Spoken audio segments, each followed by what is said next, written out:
Lipton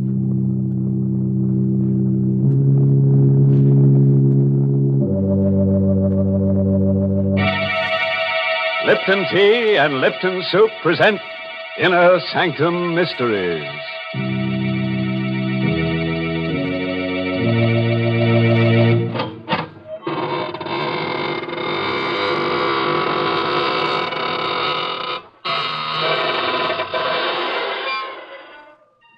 Good evening, friends of the Inner Sanctum. This is your host to welcome you through the squeaking door. Draw up a tombstone and sit down. Don't mind the fact that we've carved your name on it. Well, it's rather lonesome around here tonight, isn't it? Yes, most of the folks who haunt the place are out tonight with their sleds. If it snowed near your house, you may find them ghosting down here. But, Mr. Host, ghosts don't go sledding, do they? Why, of course, Mary. Especially the ghosts of gangsters. They're used to being taken for a sleigh ride. Well, now, why don't you take your sled and join your friends and let me have a word with our Lipton listeners? Folks, have you ever noticed how often we all use the words good, better, and best? We're always comparing things, because comparisons help us decide what the best things in life are. For example, the perfect way to prove how really flavorful Lipton tea is to compare Lipton's to any other tea and taste the difference. Lipton's flavor is brisk, never flat or wishy-washy. It gives you all the flavor, tastes just the way you like tea best.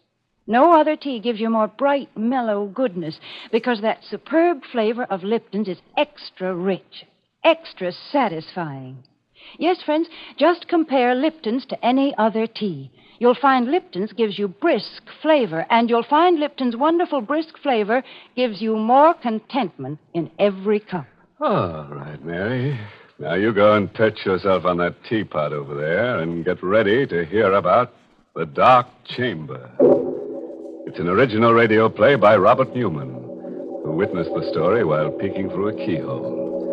Yes, and our star tonight is Kenneth Lynch, who plays the role of Joe. Our story tonight is about death, violent death, and also about something which is even more terrifying, the unknown. You don't believe that anything can be more frightening than death? Then you've never experienced the ultimate in fear. But you will within the next few minutes. If you'll put out the lights, pull your chair up close, and listen to The Dark Chamber.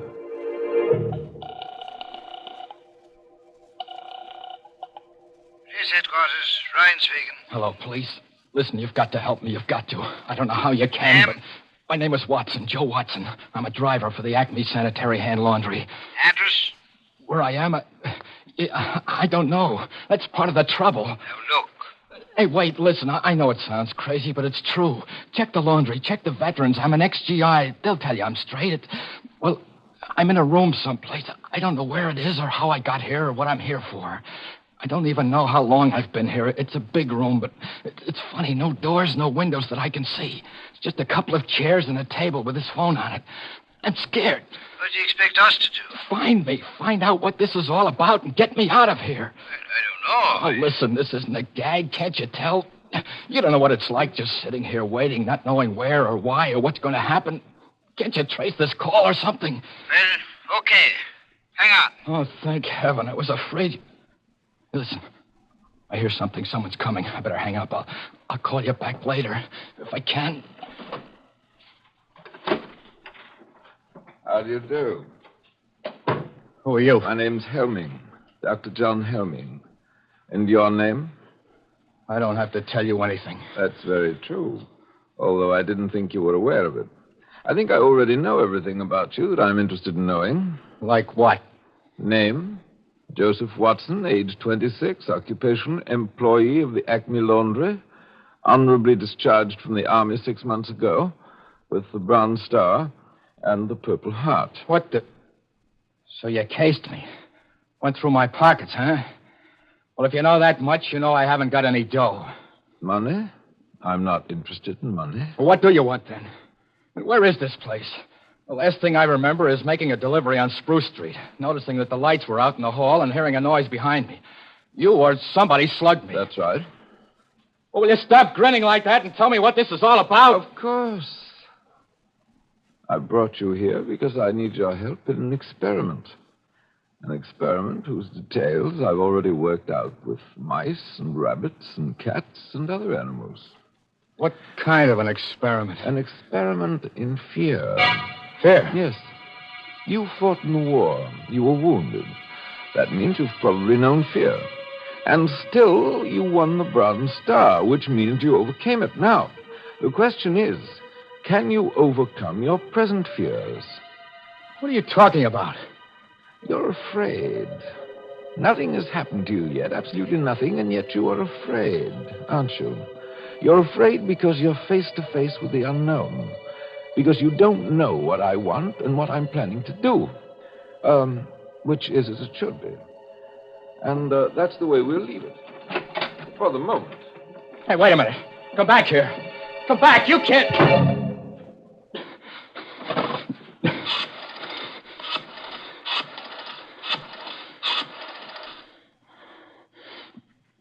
Hello, police. This is Joe Watson again. Listen, I got a little more dope. I don't know if it'll help, but there was a guy in here just now. Said his name was Helming, John Helming. That's probably a phony. He's about 50, tall, over 6 foot, white hair and gray eyes. No, I still don't know what it's all about or what he's after, but have you been able to trace this number yet? Well, how long will it take? Okay, I'll hang on, but... What? The lights just went out. The room's pitch dark and somebody's coming in again. I better stop. But for Pete's sake, hurry!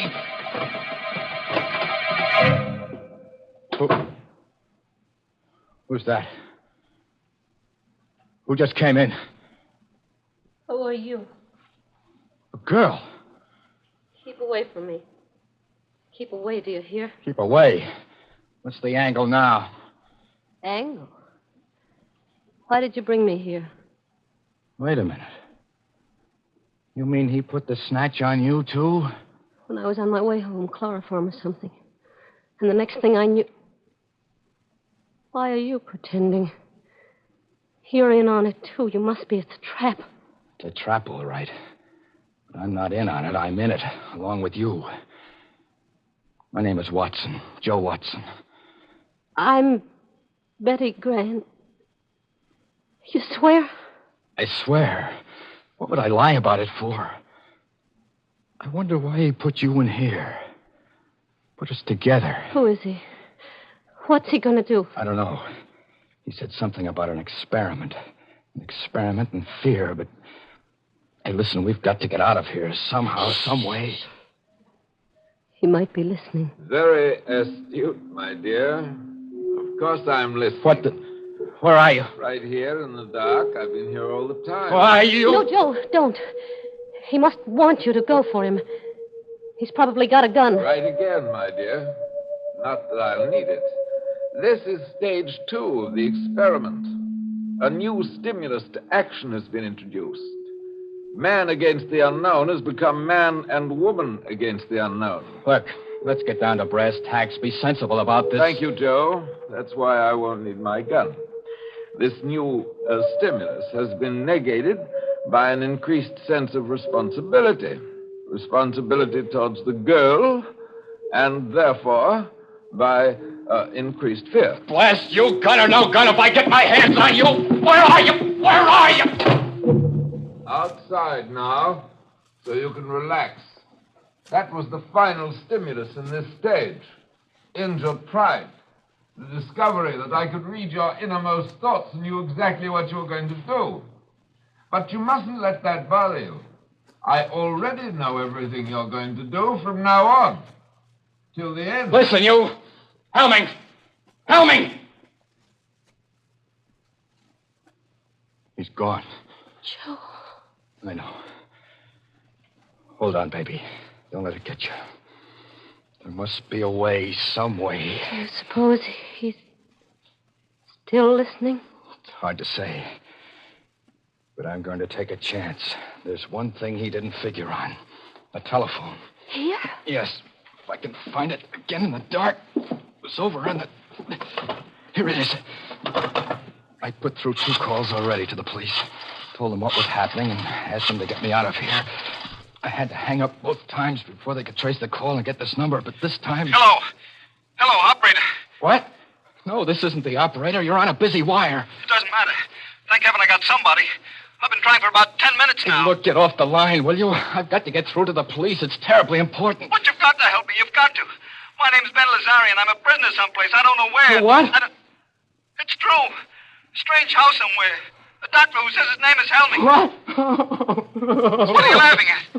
Joe, what is it? What is it? I haven't got headquarters. I've got a guy that... I'm sorry, Ben. It's no use. What do you mean? We're in the same boat you are. A girl named Betty Grant and myself. Helming's got us locked up, too. You too? Yeah. He said he knew everything we were thinking, everything we were going to do. I did get through to the police before, but I guess he caught wise. We're talking to each other over an inside line. Then... Yeah. We're through. No. Joe, don't say that. Don't even think it. Look, ask him exactly where he is. Just where are you, Ben? Do you know? It's hard to say. I was out cold when he brought me here. It's a kind of a hall, a passageway. Cement floor, ceiling, stone walls. There doesn't seem to be any door or opening or anything like that. That's what I thought here, too. But there must be one, or how would he have gotten you in there? Hey, listen, start looking. See if you can find it. That's true. I never thought of that. If I do find the door and it opens into where you are... That's right. 3 of us together. We'll surely be able to figure something out then. Hold on. I'll start pounding on the walls. You see if you hear anything. Go ahead. What's he doing? He's going to knock on the walls to see if he's anywhere near us. And if he is, if he can find a door, we can get together. Hear anything? I'm not sure. Maybe. I'm not sure either. Sounds awful far away, is it? There, listen. That wall right there. Hello. Hello, Ben. Yes? We heard you. You're right next to us. Now, Ben, you listen, and Betty'll knock back. Go ahead, Betty. That way, Ben, you'll be able to tell just which wall it is. Okay. Right. I hear it. I know where it is. Now to find the door, if there is one. Hold on. He's got it. He's going to see if there's a door. There must be one. There must be. Ben. And Ben. Ben. Hello. what is it? I don't know. Thought I heard a moan. Joe! Look. There is a door. It's opening. It's open. Joe. Dr. Helming. Why, yes. Were you expecting someone?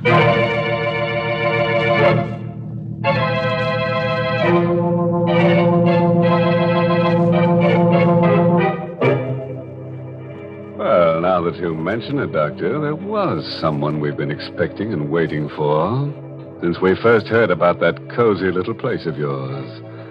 I think he's finally arrived. He's a tall, rather striking gentleman with a skull for a face, and his name is Death. Mr. Host, that Dr. Helming is insane. Brr, he gives me the chills. Oh, maybe it's just because it's so cold tonight, Mary. You know, it's getting so nippy these days that some of my friends are having fur collars put on their shrouds. Well, my friends are smarter. They know that the way to warm up in cold weather is with a hot cup of fragrant, delicious Lipton tea. A cup of tea in front of the fireplace just hits the spot these chilly days. But make it Lipton's and your pleasure's complete. You brew up a pot of Lipton's, throw another log on the fire, and summer tiptoes right into the room. Let the wind blow and the snow pile up on the roof. There's all the magic of June in a cup of Lipton's, in its deep amber color, its tantalizing fragrance, and its rich, hearty flavor. And what flavor that is. Never wishy-washy, always brisk and full and satisfying. Try it, folks. You can let winter do its worst when you've got Lipton's in your cup. That's right, Mary. But I think it's time now for something a little more cold-blooded, such as a cold-blooded murder. We're having a juicy one here tonight. Tale of gore galore, so let's see what's happening in the dark chamber.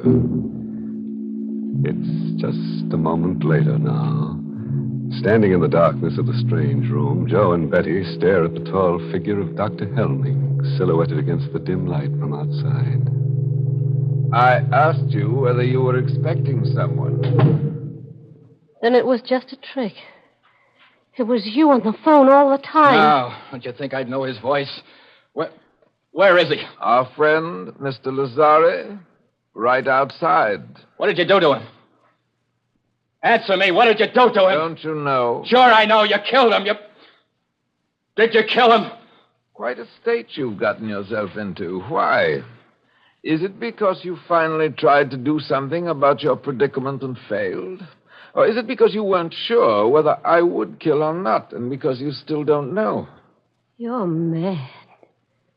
Really mad. You'll be interested to know you have not done, nor will you do, one thing that I did not foresee. Every move you made, every emotion you felt, was charted, outlined, and... What's that? That, I think, is probably the police. The police? Yes. I know that you're very anxious to talk to them, and I'll see that you get a chance to. Soon.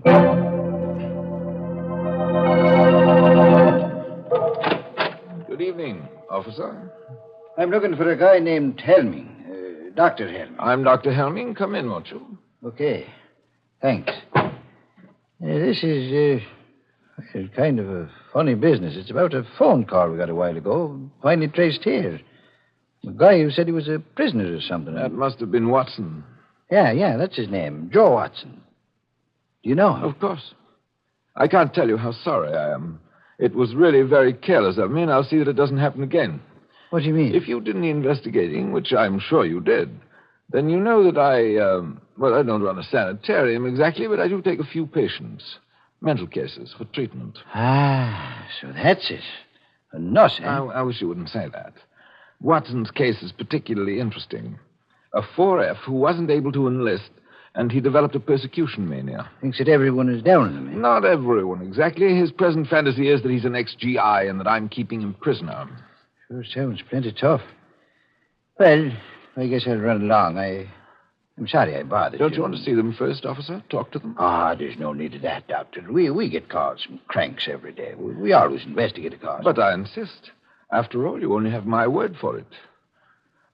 There's just one thing I'd like to caution you about. Sure, I know. I'll play along. Humor them. Splendid. Right in here. It's quite a room. Joe, look. It's a cop, and that means... Then you did get my message. Sure, Joe. Took a little time to trace the call, but everything's okay. Oh, thank heaven. It was such a screwy story, I was afraid that... Hey, wait a minute. Then why is he standing there like that? Why haven't you got the bracelets on him? Dr. Helming? No need for any rough stuff. He said he'd come along quietly. What? You're lying.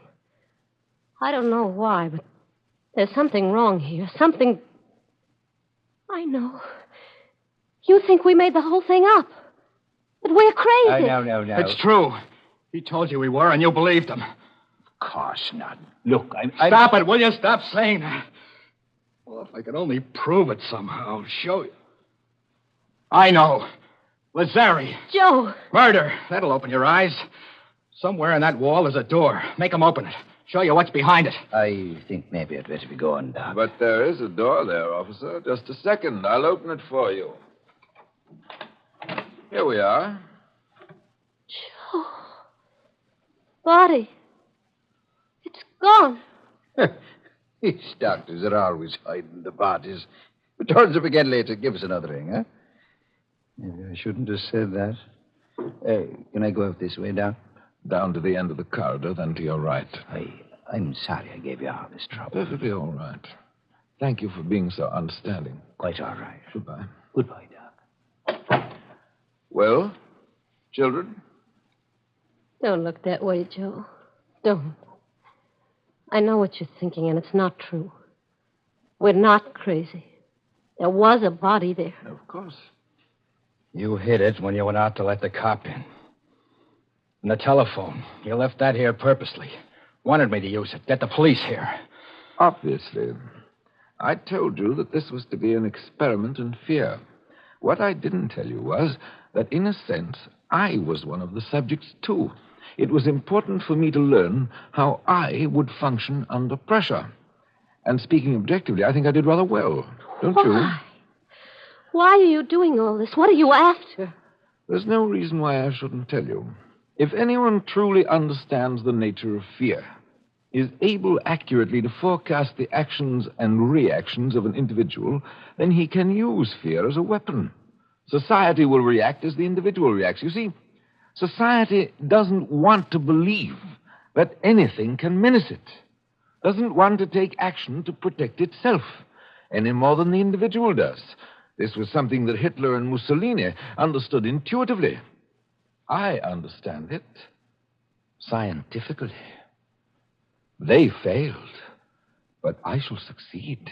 You mean that you... I'm afraid that's all I have time for. As far as you two are concerned, the experiment is finished. Completely finished. I have a few arrangements to take care of, and then, well, make the best of these last few minutes, for they will be your last.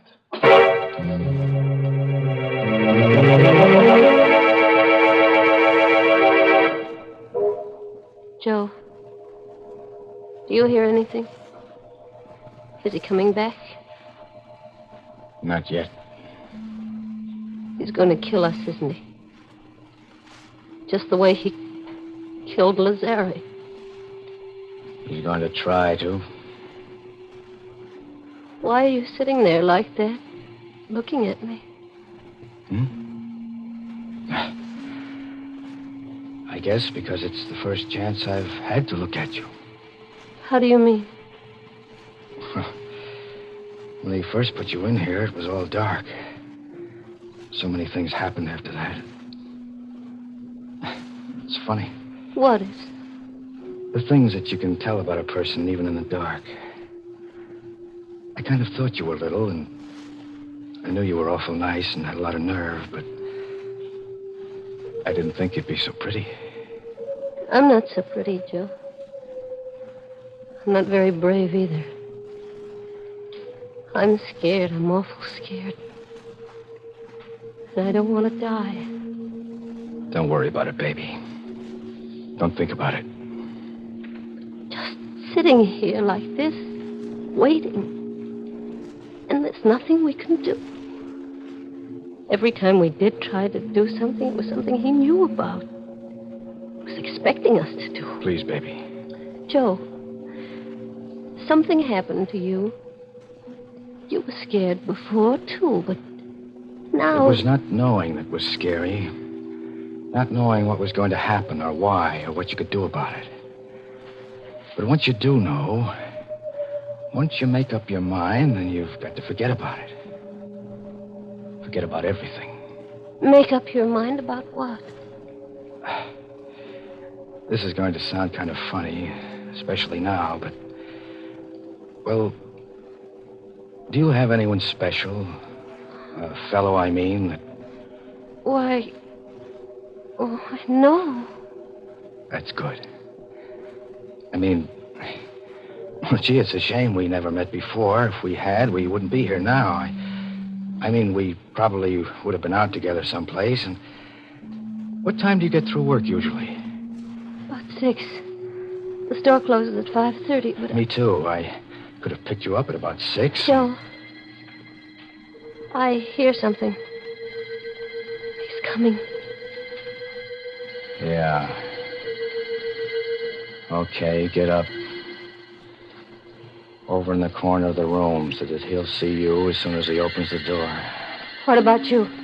I'll be waiting over here, behind the door. Joe, you're not going to... I know I haven't got much of a chance, but... Well, wish me luck. It'll be quick anyway. Oh, no. Joe, please. All right, my young friend. Time.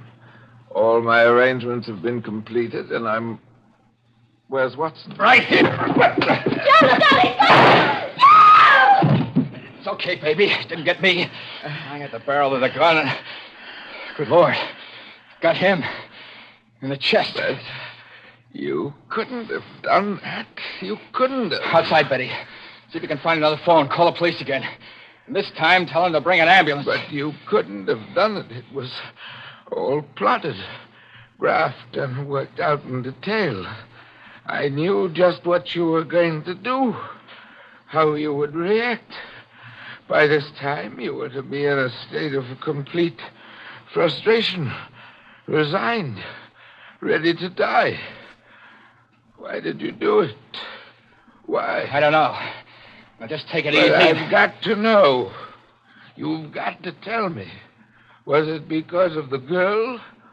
Out of desperation? Because you knew you were going to die anyway? I tell you, I don't know. I just know that, well, a guy will take just so much pushing around.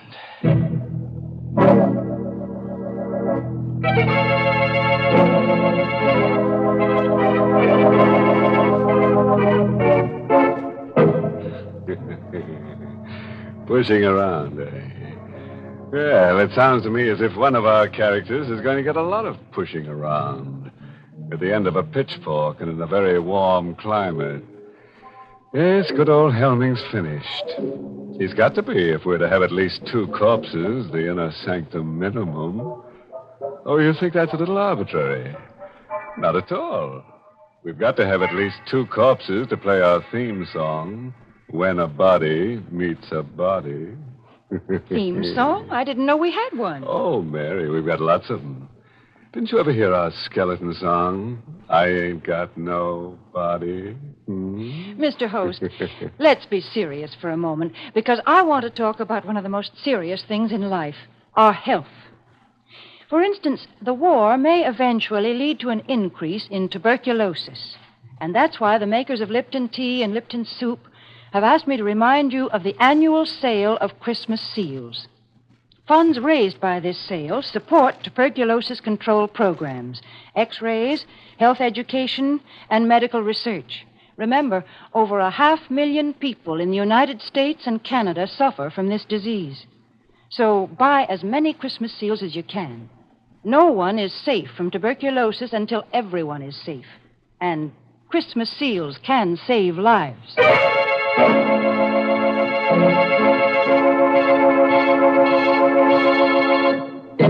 And now, friends, here's a word of wholesome advice. If you've had any murderous thoughts lately, give them up. It just doesn't pay. Well, I know a lady who killed off her husband, and, it just ruined her marriage. Yes, he grew very cold to her. Oh, by the way, this month's Inner Sanctum mystery novel is The Fearful Passage by H.C. Branson. Yes, and next week's Inner Sanctum story, directed by Hyman Brown and brought to you by Lipton Tea and Lipton Soup. Next week's story is about a vampire. He's a very stingy fellow. As when you go out with him, the drinks are always on you. Naturally, we're going to try to make him feel at home here, so I've just ordered a good supply of bats with green eyes, a coffin for him to sleep in, and a wooden stake to drive through his heart. I wouldn't stake my life on it, friends, but he may visit you before next Tuesday. Until then, good night. Pleasant dreams.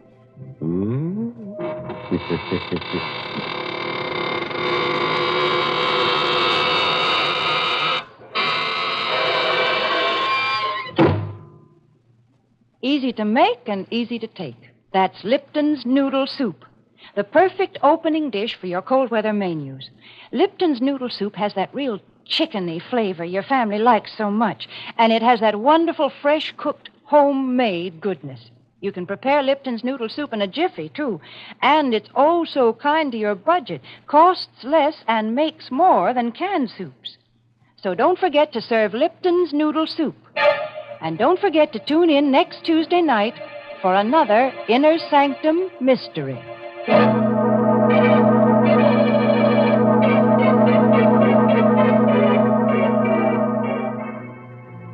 This is CBS, the Columbia Broadcasting System.